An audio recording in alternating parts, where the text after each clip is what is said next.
Welcome to Koffee Talks with Dan Norton and David Person. Dan, there's always somebody that wants to criticize me for criticizing you, for chastising you, for ostracizing you.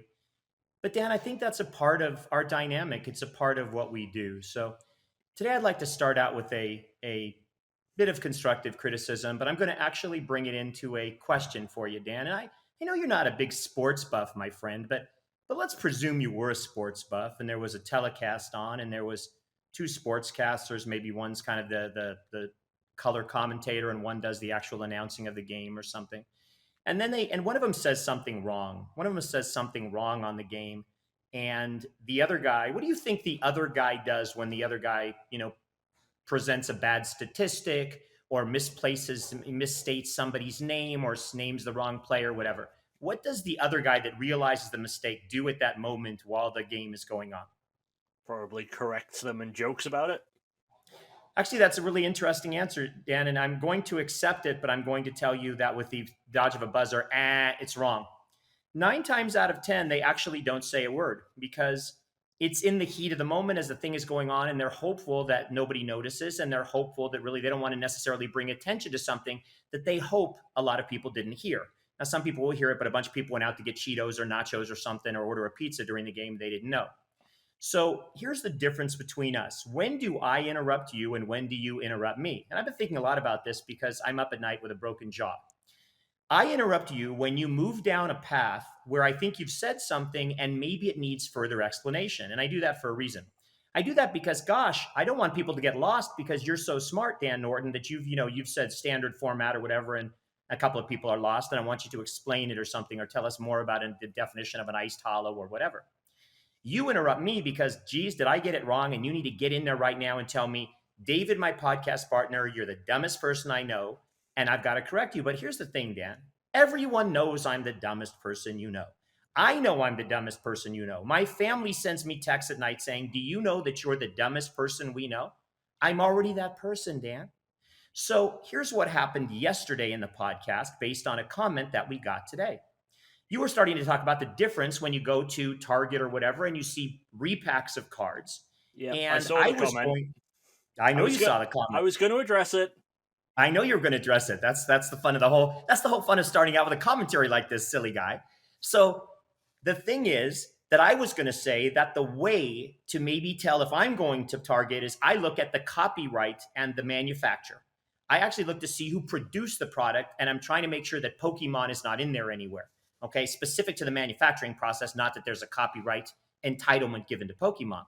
Yeah. You came jumping in and you went to the fact that you can see the cards. You used a big word. I had no idea what the word meant. Okay, I had nightmares last night about some kind of opaque packaging that my family threw me in and shipped me out with the baby with the bathwater. Okay, so you said that, and then today you had a comment where and Laura commented and she said, you got wrecked, Dan. So basically, but William NCG or whatever he is, he said, I went to look at my milk cartons, which I think they're like Marnie collections or something like that. You'll tell us in a minute. And he was kind of criticizing the fact that you missed that. So I didn't say anything yesterday when you went through all that because I'm like, Dan's way smarter than me, so there's no reason for me to talk about it. Dan's got this one, and I let you go. Lo and behold, I probably should have said something at the time. Okay, Dan? Yeah. Defend yourself. I give you 120 seconds. Well, when I just said that, as far as I could remember, nothing in recent years with Pokemon has had completely opaque packaging. I forgot about the tournament collections. Started off with Marnie, then there was Cyrus, and who else was the other one? Iono, maybe? I think Iono. Or yes. Iono maybe has one coming up. Yeah. No, it's Lily has one coming up. Lily, yeah, but I think there was one for Iono. Yeah, there's a set of... People call them actually just how they look. They look like milk cartons, and you get like 7 packs, some promos, a coin, a deck box, whatever. But those are completely opaque. Those are completely sealed in. I forgot about those products when I said that nothing I could remember had opaque packaging for Pokemon. All right, so now, Dan, do you have any comment on what I might have said? Do you think there's any validity to my idea that one should be checking the manufacturing details carefully to try to determine if it's, I mean, you can usually tell one looks very much like a professional product, one looks like a repack product, but a lot of new folks really don't know that difference. And especially if there's not a lot of cards sitting on the shelves. So does my way work too? Yeah, your way works as well. I think it's MJ Holdings is the company that normally is behind a lot of the TCG repackages for both Pokemon and Magic that I've seen. So that's one thing to look out for. That company name is a bit of a red flag, but there will be other ones. So yeah, there are other things you can look for. And like you said, the packaging, it will normally have, graphics of like base set booster packs or graded Charizards or something on it. Stuff that you would realistically know isn't going to be in there. Yeah. Okay. So, and Craig was nice enough. Yeah, nice enough, right. Apparently, I don't understand the definition of nice as much as I don't understand the definition of opaque. But Craig was nice enough to say that he knew I was back based on a 55-minute podcast. Yeah. So I decided today that just for you, Craig, we would cut it short. Dan, it's been fun. Great to see you. I'll see you tomorrow. Take care, everybody. Bye-bye. I didn't dress up like this for you not to mention merch. I'm sweating here in this bomber jacket because you told me we were going to talk about non-TCG merch today. Okay, fine. So, Craig, you got trumped by Dan, who's basically holding it over my head that I said I'd like to talk about a further conversation up to yesterday, which is about not just collecting Pokemon, the cards, but I want to talk about grading in a moment. But let's talk about merchandise for a sec. So, obviously, a big part of this, and I'm going to go a different direction today based on something Dad said yesterday, because I do care and actually listen to him and I value his opinion. You did just call me Dad, though. So Dan was talking about the love of single cards, and that a lot of these kids and people coming into the hobby already know the characters, as opposed to I learn about them by opening up binders and looking at cards.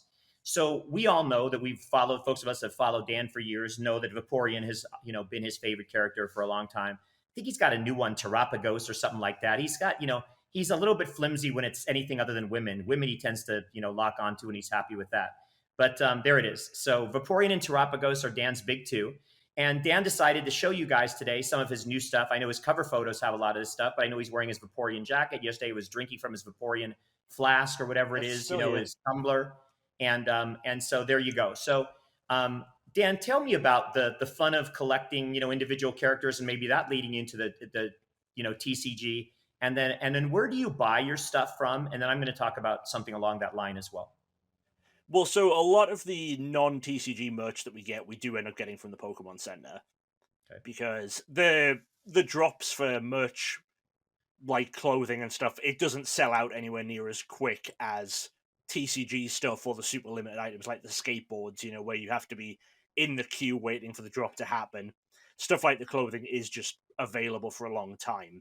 Because one, I guess it's not as popular, and two, I think they make it in higher quantities, because, there's not the reseller market going after them or anything like that. The fun in collecting characters, like I say, it's not something I do with the TCG itself. With the TCG, I collect the cards. I did collect graded Vaporeons for a while. I've kind of stepped back from that, but we talked about that before. I guess with buying the new clothing, it's just it's an everyday thing. Like I've got new Vaporeon t-shirts and stuff I'll wear out and about. I'm not going to, walk around carrying Pokemon. I'm going to put this down. I'm not going to walk around carrying Pokemon cards or plush all the time, but the clothing, that's something you wear, show you love a Pokemon when you're out and about. The plush just look cute. The plush look cute sitting on shelves.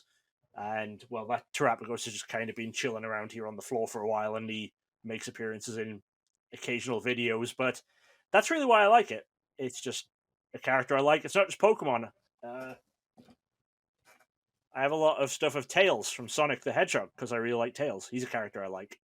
So I have a lot of stuff for him. I have a lot of stuff of Chippendale from Disney because I really like Chippendale. Got an absolute ton of Chippendale stuff from Tokyo when we went out to Tokyo because they didn't have pins there, so I bought a load of Chippendale plush. So that's me. Vaporeon, Terapagos, Tails, and Chippendale. Those are my character collections outside of card games. Your eclectic set of interests. Dan, do you have any recollection of why you chose Vaporeon at all? No, just really like the characters. When I got back into it, I figured, I always had a memory of the first generation of games from being a kid, so when I got back into it, I remembered those more fondly than looking at the newer Pokemon, and just really liked Vaporeon. Okay, good. Somebody send me a comment and tell me why I'm in this chair again today and I'm not in front of my regular background. Dan, don't say a word. Okay, the next thing, Dan, what is, just because I think now that people are really considering replacing me with Lore, and I know she sent me private messages and she said, I don't want to offend Dan, but I really would like to do this. I'm looking for a way out of my corporate career. What is her favorite characters? You cannot say more than two, but you can say one or two. So for the longest time, it was Eevee. Up until Scarlet Violet came out, Eevee was Law's number one favorite. Now it's Chen Pao. Okay. You know, Eevee is so much more relatable because I don't speak the language of Chen Pao. I don't even know what a Chen Pao is. I know last night my wife said to me, "You spend one more dollar on Pokemon and I'm going to Chen Pao you right across the room." And of course, as you guys know, that meant I was in the guest bedroom for the rest of the night. Do you And I know remember when we spent a year messaging 4 different countries in Asia and you spent $30,000 or something on trophy cards that just all have the same stamp on it? That's Yes, Chen and that Pao. doesn't. Okay, The I blue know one. the name. I know what I spent money on, but I don't have any idea what the heck a Chen Pao is. Okay, but thank you. And I think we should honestly have more of a worldwide view of our Pokemon characters, anyways. But Yeah. let me talk about merchandise. So you need to send me comments. We know Steven will, but who else will send me comments? And as you guys know, your Facebook feeds, your Instagram feeds are typically filled with things that you find interesting. That's the nature of artificial intelligence and evaluating what you're looking at all the time. So, not on air because I'm not allowed to say anything on air. Dan bans me. Send me what you think my Facebook feeds contain. What themes are in my Facebook feeds? Okay, that'll be fun, and you can send it to me or you send it in the comments for the video, and we can have a powwow about how common we are to each other. But one of my Facebook feeds, I'll give you a hint, is Pokemon merchandise. It's always coming up, and that has to do with me being a shopaholic beyond extraordinaire. So, do you guys know that there's all of these places that now make licensed and unlicensed Pokemon merchandise? I don't just shop at the Pokemon Center. One of the big ones now is OTE, I believe. If I get it wrong and you don't find anything, message me and I'll clear it up for you. But it's Overtime Elite, and they're a sports manufacturer for like basketball and things like that. And they have the most beautiful sweatpants and sweatshirts and hoodies. But unfortunately, they're always sold out because they only have smaller sizes. For folks like me, I can't get the stuff, but you hope if demand stays high, they'll remanufacture and create bigger sizes. Beautiful, beautiful stuff. Okay. And then there's now baseball, licensed Major League Baseball manufacturing of jerseys of your favorite baseball team with Pokemon characters on them. I saw the Vegas Golden Knights hockey team with Pokemon characters on it. Beautiful jerseys, they were like baseball jerseys. I think. I don't think they were pullovers. Yesterday. Have you guys ever shopped at Box Lunch? Box Lunch is a fantastic place to shop. They have all kinds of. Yeah. Yes, of course you Box would. Lunch is great. Okay, yeah. So I'm just trying to get you away from the Pokemon Center for 5 minutes. But Box Lunch is great because they do lots of different franchises, but tons of different creative, cute stuff in the Pokemon stuff. So I encourage you guys that maybe don't look around and don't realize the stuff is out there and want to represent that you go out and say, Pokemon licensed merchandise, Pokemon merchandise sale. You always got to put sale in somewhere because that will get you to the right sites for a lot of this stuff. But there's lots of places like this, and I think it's a really cool way to put it out there that you're interested in the hobby. Box Lunch is like Hot Topic, but more expensive. Like Hot Topic, but more expensive? Yeah, it's a lot more like higher-end premium merch at Box Lunch. There's a couple of malls near us have like physical Box Lunch locations, so we always go and look in there when we go to those malls. Correct. And they have a lot of the purses and knapsacks and things like that too. The Loungefly stuff. I don't find Box Lunch that expensive. It's not cheap, but I find it that when you get their buy 3 get 1 free kind of stuff ultimately, or buy 2 get 1 free, it ends up kind of spacing out, and you spacing out. That's what Dan does on the video, and I just try to follow along. But anyways, it sort of makes it cheaper. That's what I'm trying to say. I have no idea what I'm trying to say. I'm gonna stop talking. Dan, can we pick up from our collector's perspective yesterday and jump into the first topic today, which is grading of cards? We can, but since we're done talking about merch, I'm taking this jacket off because it's roasting. Yes, you should. And the nice part is you've still got something on underneath it, which is Vaporeon related. Yeah, that's nice. Speaking of representing, I was going to get a tattoo of one of my children, and then they all argued with me because that meant that the other ones weren't my favorite. So I said, forget all of you, I'll go straight to the grandchildren.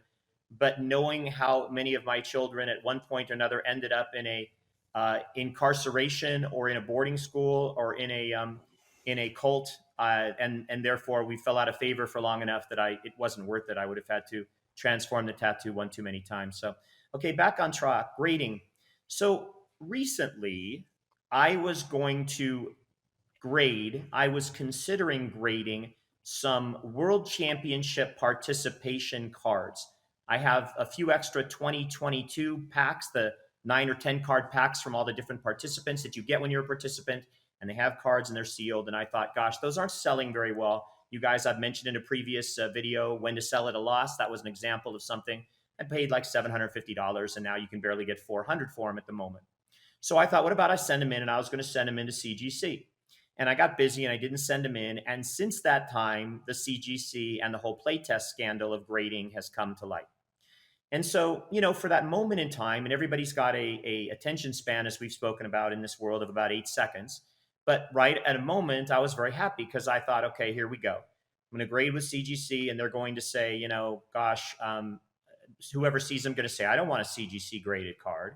And they're going to say, well, I want to go to TAG because TAG is the only one that's accurate anymore and not subjective in their grading like PSA and CGC and anything else. And then you realize that TAG has graded some things where there's been a crease or there's been a line or there's been a hair, and the machinery, which is still fairly new, has not caught it.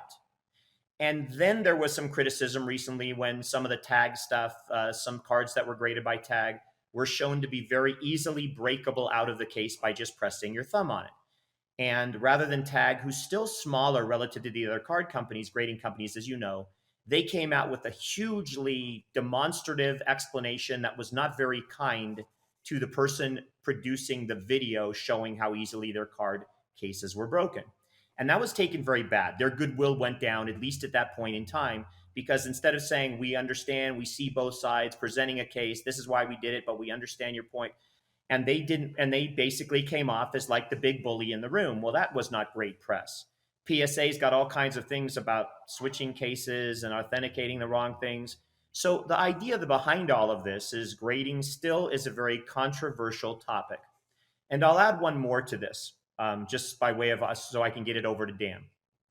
Recently, and I haven't talked about it yet, but because I'm not able to get the set yet, because we buy these things from around the world, and eventually when Dan chooses to get them to me, I might get it within 6 months or a year after I actually purchase something. So let's say Prismatic Evolutions, let's say complete set, let's say around the world, and that's all I'll say.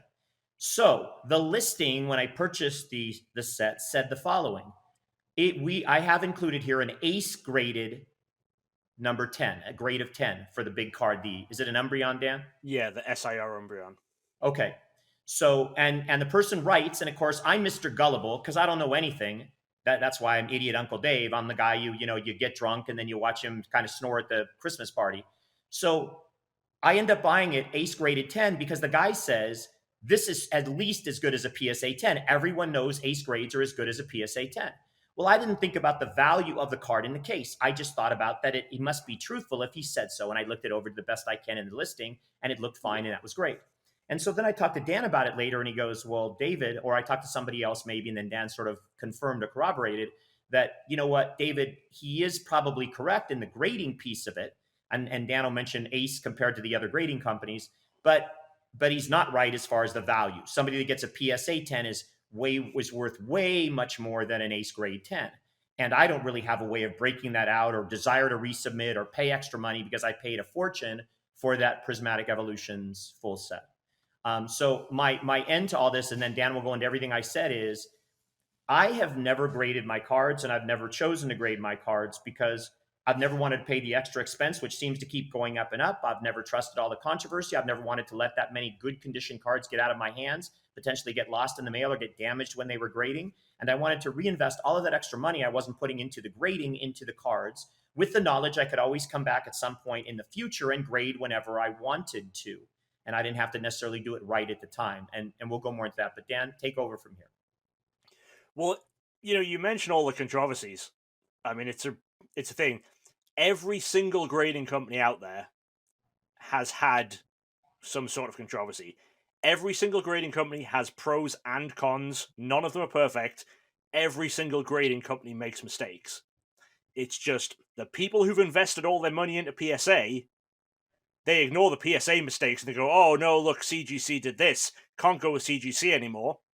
The people who've invested all their money into CGC cards, oh no, PSA did this. Don't go with PSA anymore.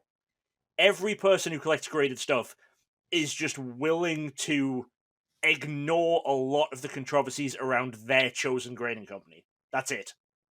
There is no one grading company that has had no controversy or has not graded anything they shouldn't have done. There's always something you can find about any grading company. You know, PSA's big ones were, in memory for Pokemon, there was the grading of some FPO cards after they said they wouldn't grade them because someone just submitted them as expedition cards and PSA didn't notice.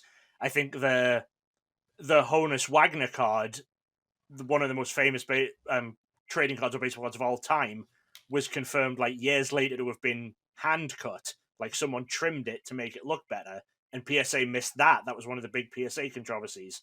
CGC, we talked about a couple episodes ago about those playtest cards and how they authenticated a lot of non-authentic copies of playtest cards. You look at Beckett, they've had controversies about certain submitters getting black labels, perfect grades, at a much, much higher percentage than anyone else. You know, there's certain chosen few people will get way more of the top quality grades. The grades aren't subjective. It is based on who submits them. You can look at any big grading company and you can find this stuff. It's just people pick their preferred one and like to pretend that their grading company is perfect.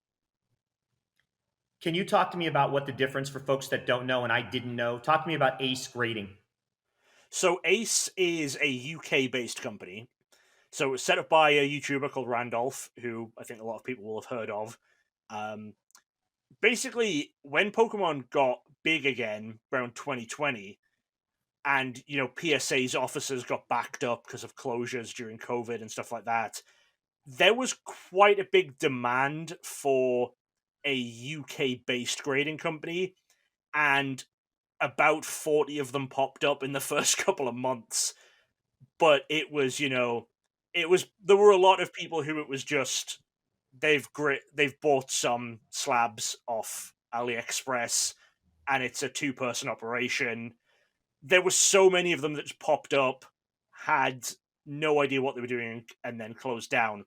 Ace kind of launched a while after that because Randolph's spoken a bit about this. He started planning the grading company at the same time as all these ones were popping up, but he actually spent a couple of years getting things in place. You know, so there again, when you talk about values, yeah, an ace graded 10 is not worth the value of a PSA 10, a Beckett Black Label, a CGC Pristine, whatever. But the biggest thing they have going for them is that it's UK based, and people within the UK can submit their cards there, get them graded, and get them back in a much, much quicker turnaround. I mean, at one point, if you were submitting cards to PSA from the UK, there was 9-10 month turnaround absolute minimum, whereas Ace had much lower levels of turnaround time, and they were much higher quality than any of these other UK based grading companies, which is why they're the one that's been able to survive. You know, for a start, they started up with a decent amount of money input, basically, is what these other ones didn't have. They were all just like, we bought our first case of slabs and we need to grade all of these and sell all of these before we can buy some more.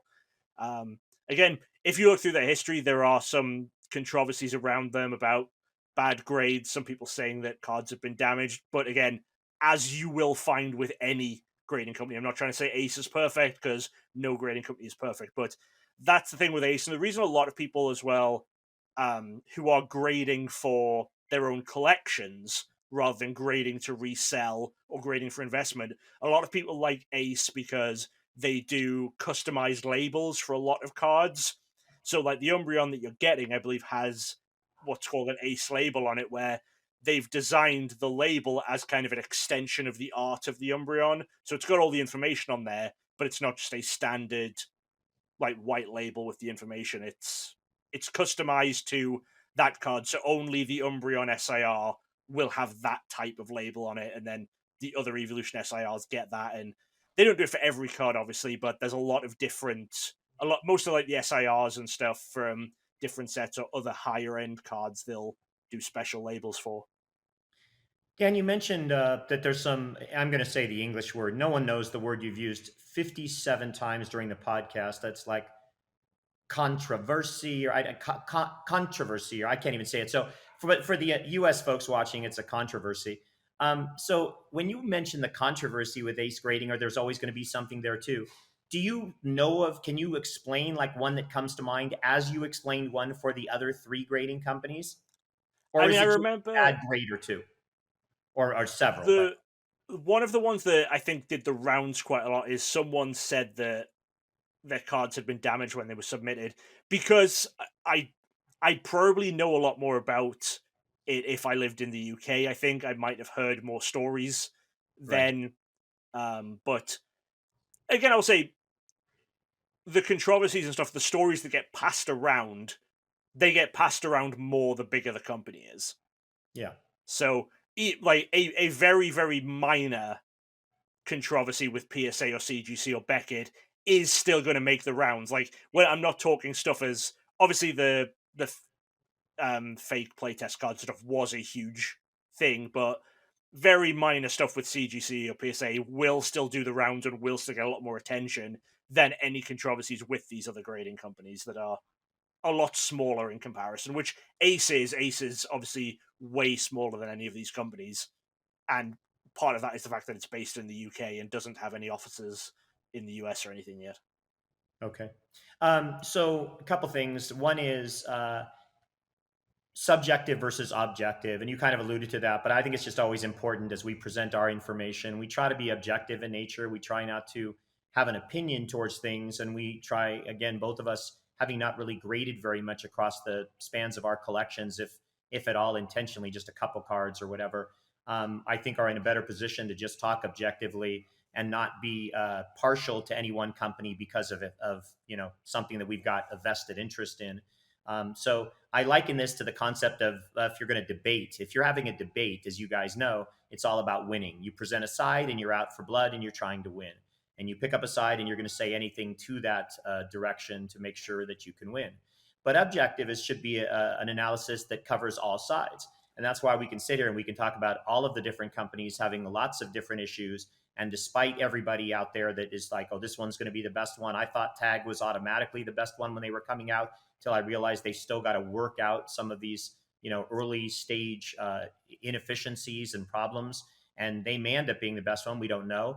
And so those are issues. But the thing that comes down to is they all have inconsistencies. And that's what people want to eliminate from the grading process. Dan, talk about for a second PSA. So I read often how PSA has changed from there's a concept of cert numbers, early stage cert numbers, Yeah. late stage cert numbers, and there's also some kind of related concept of them not giving as many 10s anymore just because of whatever. So that to me are 2 portrayals of tremendous inconsistencies in the subjective nature of their grading process. And again, this is not, I'm not trying to fire off on PSA. I'm just talking about a grading company with inefficiencies. Dan? Yeah, so obviously PSA don't do subgrades. Like Beckett does subgrades, CGC used to do subgrades, and then Beckett has their, they have their 10, but then if you get all 4 subgrades in a 10, that's when they get the black label. CGC had it as well, where if you got all 4 subgrades 10, that's when you got your pristine. Now there is CGC 10 and pristine 10, which is another level above it. PSA just has 10. So there is, for a start, there is a lot more wiggle room in that, because the PSA 10 kind of encompasses, Beckett 10 and Beckett Black Label, and CGC 10 and CGC Pristine. So, for a start, like you talk about the cert numbers, I'll go into that first. There are people who say during certain grading periods, PSA gave easier 10s. So people will say, if the cert number starts with a certain number, I don't know, I don't remember which numbers it is, but they'll say, oh, I don't want to buy a cert number beginning with, say, for example, 2. They might say, I don't want to buy a cert number beginning with 2 because I know it probably isn't a real 10. I'll pay more for a certain number beginning with 6 or whatever, because that means it's better. You get into that whole thing of, and then when you get to that, when you're at that level, it's what's the point in doing any of this? Like if I'm looking at my cards, I can't say whether it's an 8, 9, or 10. Like you can never be consistent and say PSA are going to give this an 8, 9, or 10 just by looking at it without breaking out microscopes and everything.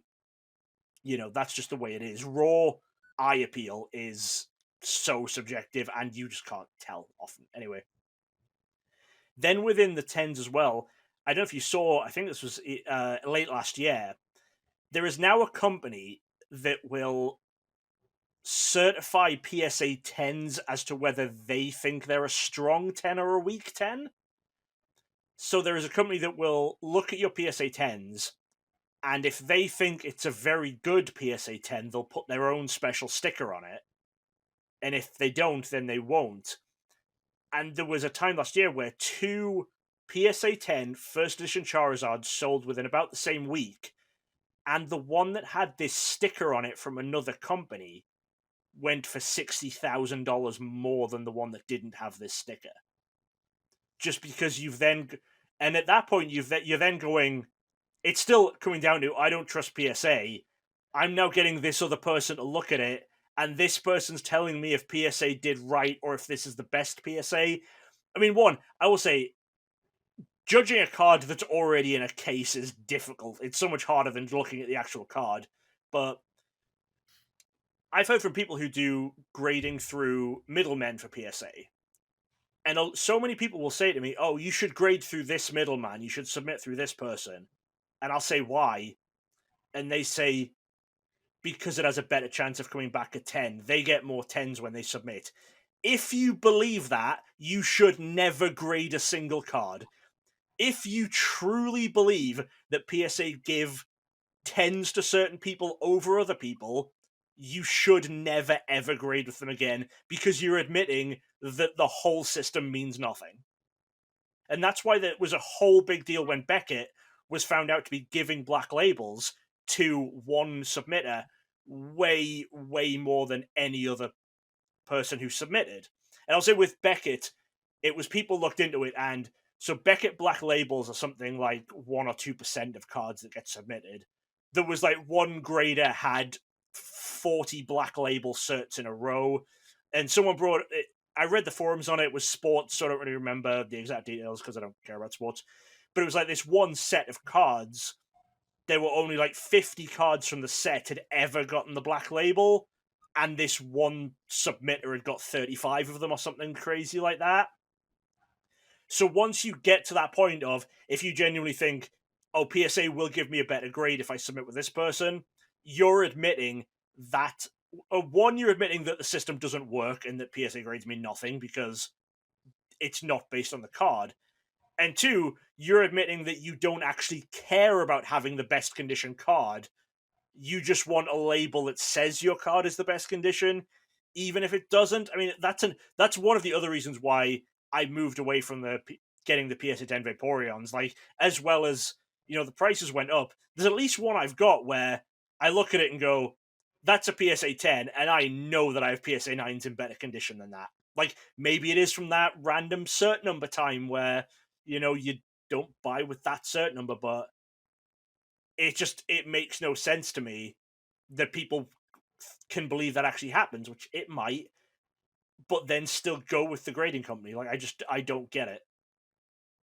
Well, and you said, so if you understand that and you admit that, then you ought not to even grade at all. Although someone else, the addition of that would be, but if you are going to grade, make sure you grade through that middleman, especially if you want the highest grades possible. And that's easily... I mean, I will say, if people are grading purely for investment and just to sell the cards, obviously they're going to want the 10, even if it's not really a 10, which then it brings into the ethical practices of, are you selling something potentially fraudulently, or are the people who are buying, do they know that they're not actually buying maybe the best card, they're buying PSA's opinion?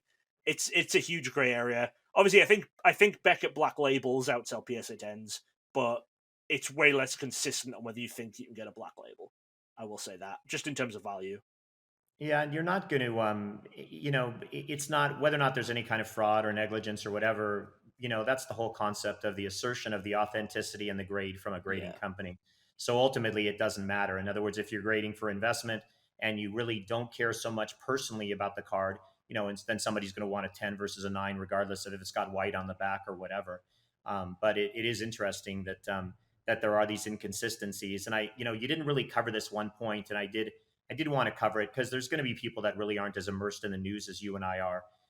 So see if you can just briefly describe this latest several months, year when there's been more controversy about PSA purposely not giving tens. Do you know what I'm talking about? Trying to limit numbers in certain eras and stuff.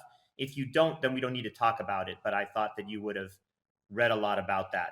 This concept I of mean, limiting the number of tens that are going out there, which is not something yeah, they they were call it, intentionally people call doing in it the past. population control. Okay, so just That's what they describe what call it. that is. Because, well, people say, I mean, this is, I will say, I think a lot of the talk around this is just people's conspiracy theories over being annoyed they got 9s. But people say that if PSA see that a certain card is getting too many 10s lately, they'll stop giving 10s so that it doesn't look like they're giving 10s too easily, which I don't totally believe. I think it is just a thing of, grading's so subjective. You could think your stuff is a 10 and it's a 9. I can't, obviously on modern stuff there's no way that's happening, because you see that, Umbreon SIR has like 7,000 10s or something crazy. On older stuff I can sort of see why you might think they do it. The only time I ever actually believe it is I believe PSA will never grade another Illustrator a 10. That is one thing I truly believe that they will never do. But I don't really believe the whole idea of, them meeting with people, because it would take just so much over the whole company to go, okay, well, these cards, we're not grading any more 10s this week. We're waiting till next month to grade more 10s. I don't know. I don't know if it's worth the hassle to them to do something like that company wide. Okay. So I appreciate the explanation because, again, I don't really have a viewpoint or belief system. I just kind of read and take in all the different viewpoints. And I think when you're going to try to spit back an objective analysis, if your boss said, "Hey, I need you to tell me the pros and cons of what we might do in this situation," then to come up with a solution that you think is going to be most beneficial for everyone, you've got to be objective in understanding that there isn't one thing necessarily or one company better than others, unless there really is, and you've got the data to prove it. So Yeah. I want to talk about grading. I want to now dovetail grading back into the conversation from the beginning. So, and I think grading is always a fun topic because everybody has so many vastly different and spectrum related types of commentary on it. But here's the thing: you're starting out a collection. Do you buy graded cards or do you grade your cards? And I really think that's a huge, my answer would be no. And the reason I say no is because you begin to spend a lot of extra money into the grades and you don't know necessarily which way that's going to take you.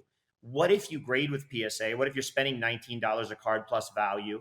What if you feel pressure? There's so many people that say, "David, you need to grade that card when I post on Instagram and whatever." I don't care because I don't. But what if you go down a path that you ultimately find later is too costly or not what you wanted, or you don't like a grade and you wish you'd have gone CGC, or you wish you'd have gone Beckett, or you wish you'd have gone Tag.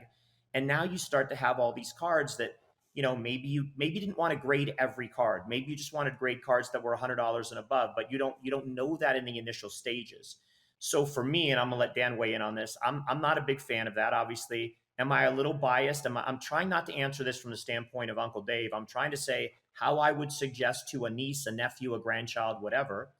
And then the other thing is, I think the other big thing you hear about grading is, well, you should absolutely encapsulate that beauty because that's the only way to protect it over the long term. And I've got to believe there's lots of other ways you can do that for less money while you're deciding and you're not scared into not encapsulating it and keeping it dust free for the long term, that there's got to be other ways you can, at least in the short term, whatever that is, go a different direction while you're trying to figure out exactly what it is that resonates you from a collecting perspective. Yeah, I think obviously there is I have no problem with people collecting graded stuff. People like graded stuff. Fine. I just think there is so much pressure put on people who are joining collecting. So much of the content out there that a lot of people are seeing getting a lot of views is people saying, no, you have to collect graded cards. It's this is how you need to collect. This is the way to collect. It's not. One of the most beautiful things about Pokemon card collecting as a hobby, I mean, way over a lot of other TCG collecting and stuff too, is there is so much variation. There are so many different ways you can collect. You can fully customize basically your collection hobby to the way that you want to do it. And grading is not the be all and end all. You do not have to grade cards. You don't have to collect graded cards. The people who say to you, oh, the investment, that's where the investment is, that's where the money is, if you want to make your money back. But you don't have to want to make your money back.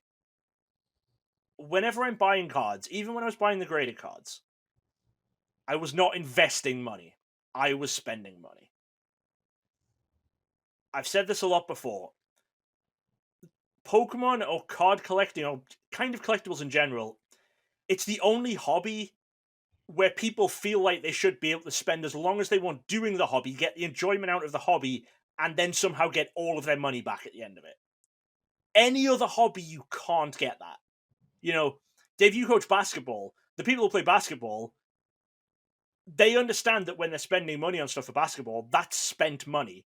Like, they pay fees for, I don't know if you have like a subscription fee to join your class or whatever, but a lot of classes will do. You pay your monthly dues to play in the class. You need your boots, you need your kit, all that kind of stuff. That's spent. When you play golf, you need a new golf club. You don't expect to use your golf club for 6 months and then sell it for more than you paid for it.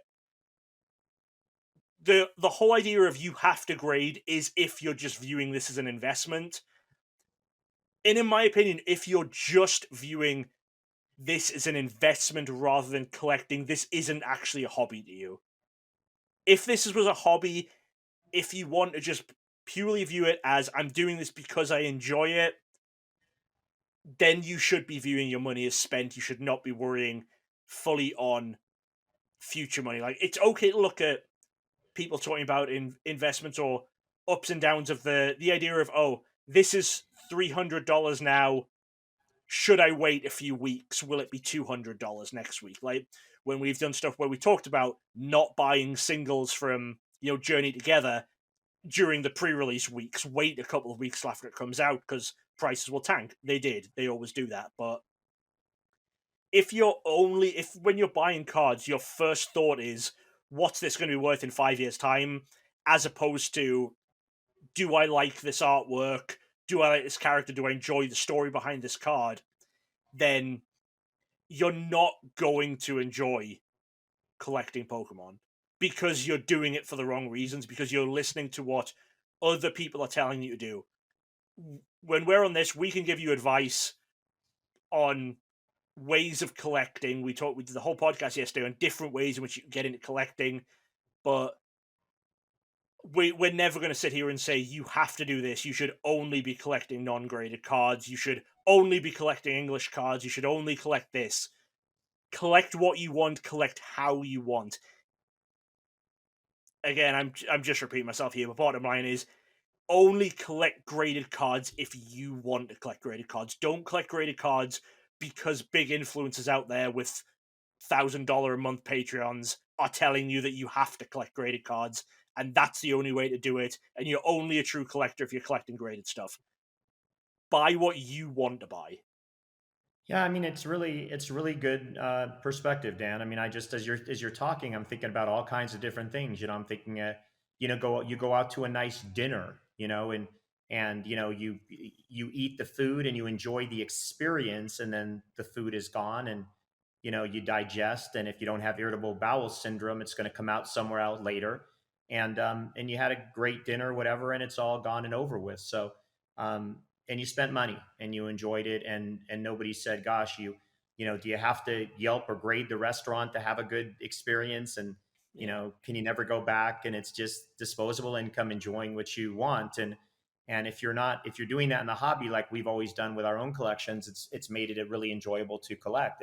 It's been Yeah. a love of collecting more than anything else, versus something that you would specifically call a financial endeavor. And I understand the rationalization. A lot of folks have to rationalize the expense of it to their spouses and other things and partners, because gosh, I spent too much, but it's going to come back to me someday. But that isn't really what we're Yeah. talking about, because as we've said before, there's no guarantees of anything coming back to you someday. And there's certainly a lot of Pokemon cards that have gone down for a lot of ones that have gone up. So it is collecting is collecting.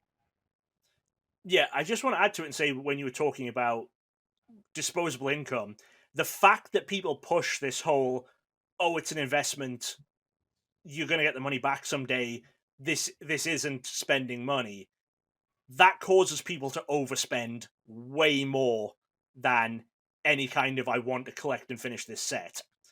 Because as soon as you're viewing money as an investment rather than viewing it as spending money, in your head, you're not really spending it.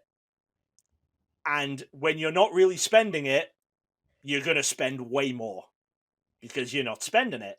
Like, if I said, there's a card, it's $1,000, but I want it, I want to buy that card, I want it for myself.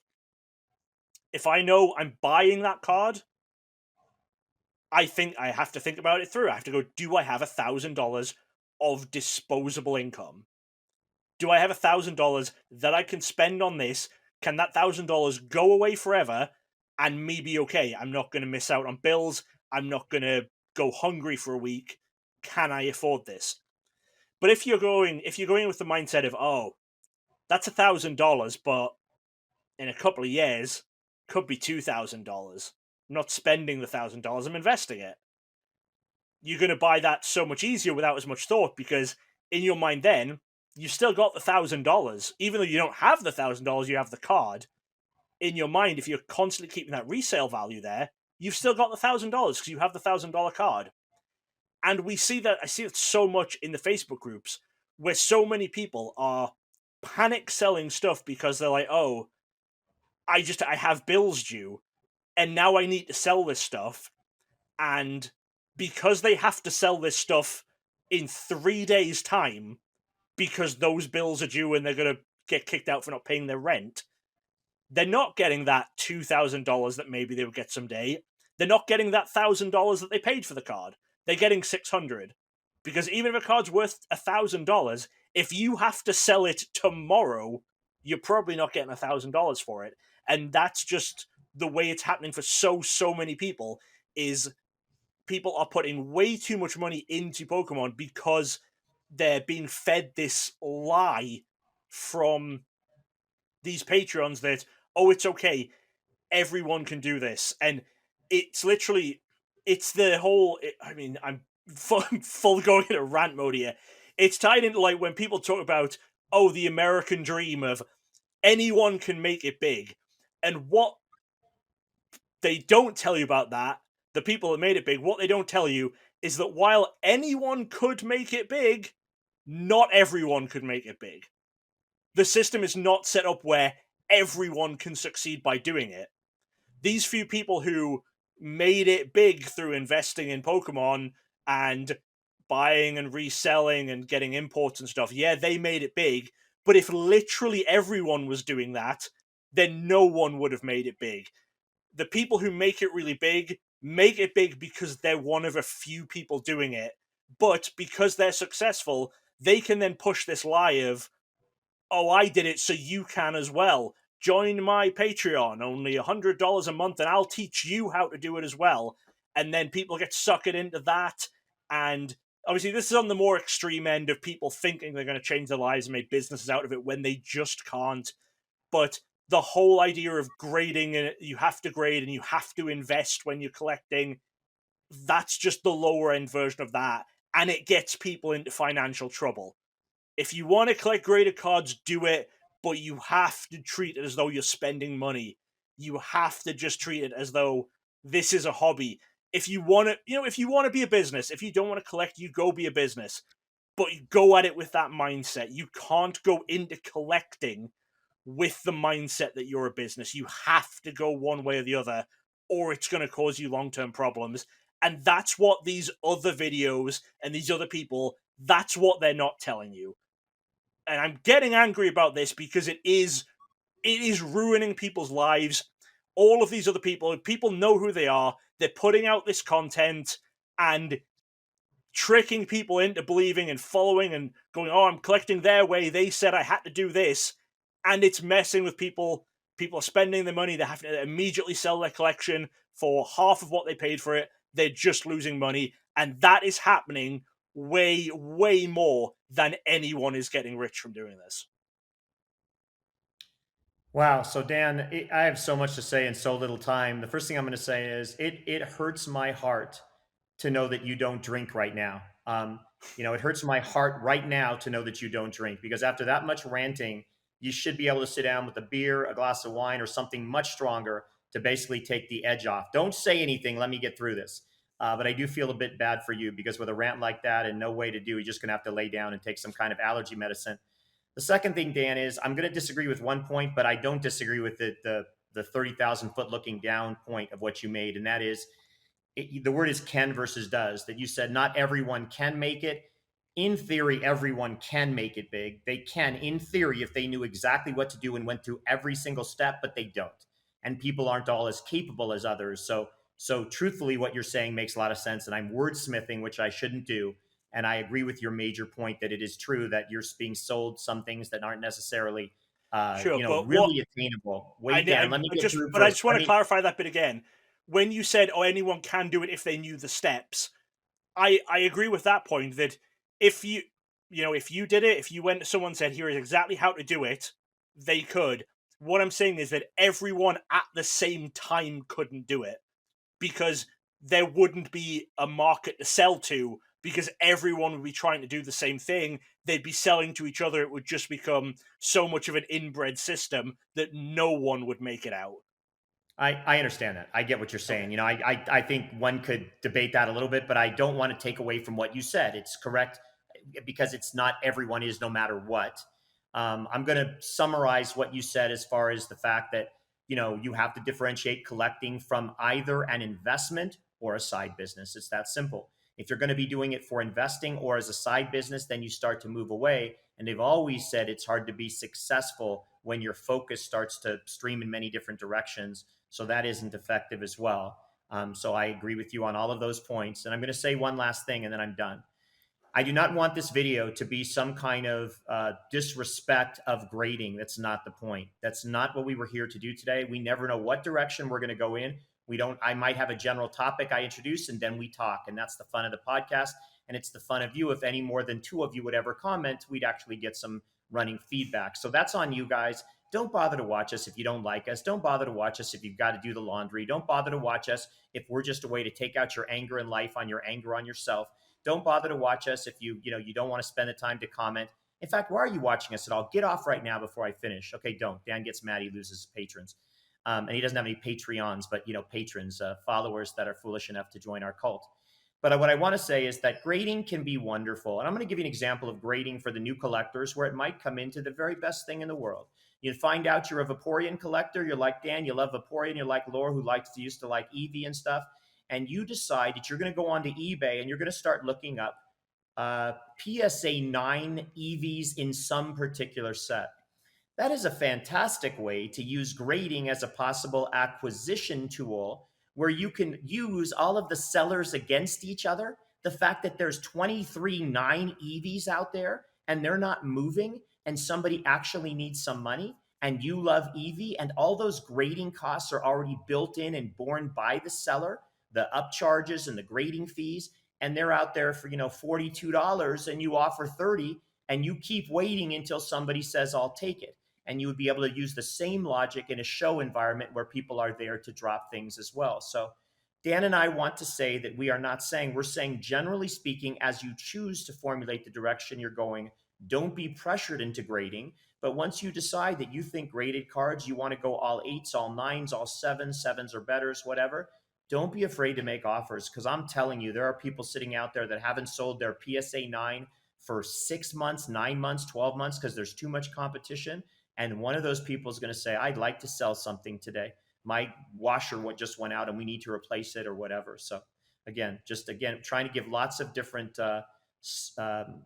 perspective on different ways to collect.